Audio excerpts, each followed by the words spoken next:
नमस्कार.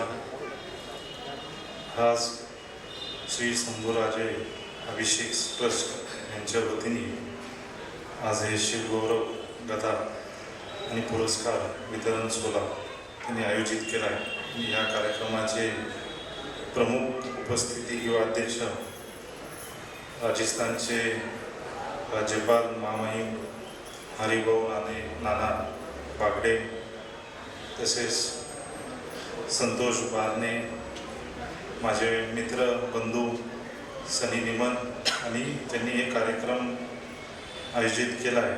तसे शेखर पाटील, सगळ्यांनी चांगले मनोगत व्यक्त केले. मी एवढंच सांगेल की आज या ऐतिहासिक ठिकाणी लालमहलमध्ये हे कार्यक्रम होतोय आणि शिव शंभू प्रेमी सगळ्यांनी सांगितलं की शिव शंभू प्रेमी इथे उपस्थित आहे. तर मी म्हणेन की आपण सगळे शिव शंभू प्रेमी तर आहेच, पण त्यांचे आपण सगळे त्यांचे मावले पण आहे. आणि ज्यांना आज पुरस्कार भेटले, राज देशमुख असतील, नवनाथ असेल, ताई असतील, तर ज्यांना पुरस्कार भेटला आहे त्यांनी त्यांच्या आयुष्यात छत्रपती शिवाजी महाराज, धर्मवीर संभाजी महाराज यांना समोर ठेवून त्यांच्याकडनं त्यांनी त्यांच्या आयुष्यात अनेक मोहीम केले, अनेक कार्य केले. त्याच्यातले खारीने खारीचा वाटा घेऊन त्यांनी त्यांच्या आयुष्यात पुढे जाऊन हे सगळे पुरस्कार ज्यांना भेटले त्यांनी तसे कार्य केली आहे. मला आठवण आहे की जेव्हा आजकाल सध्या सोशल मीडियाचं युग चालू आहे, वेस्टर्नायझेशन कल्चरचं युग जास्ती सुरू आहे. कुठेतरी आपली युवक जी आहे ती आपली हिंदू संस्कृती, हिंदू धर्म, हिंदू परंपरा याच्यातून लांब कुठेतरी चालले. पण आपल्यासारखे सगळे शिवशंभू मावले असतील, प्रेमी असतील, आपलं काम आहे की आपण हे वेस्टर्नायझेशन जेवढं कमी करू शकतो आणि इतिहास पोचवायचं काम करू शकतो हे आपण करावं.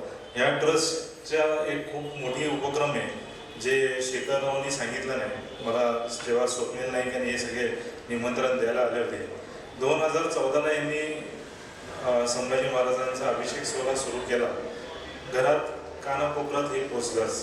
भरपूर सामाजिक आणि सेवा काम हे करत आहे.